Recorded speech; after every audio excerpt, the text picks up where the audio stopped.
Thank you for watching. I hope you enjoyed this. I wanted to do kind of a cloisonne effect with the flowers, and then the pearl metallic paints like an artist palette. And I saw this somewhere on the internet and thought, I want to do this.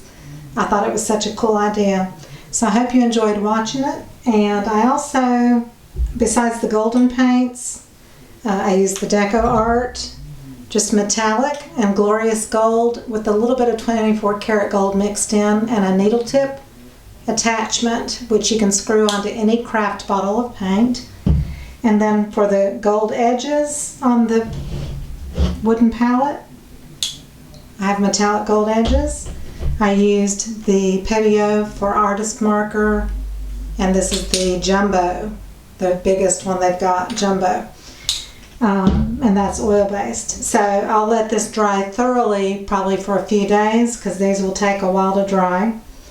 And then I will spray varnish it probably. I thought about putting resin on it, but I don't think I am. I think I'm just going to spray varnish it. And then I will attach probably a gold ribbon that will come up from the top, and will be a little bow at the top, and you can hang it from the gold ribbon. But anyway, I hope you enjoyed it. I hope you learned something just by watching. And I will see you on the next video. Love you all. Bye-bye.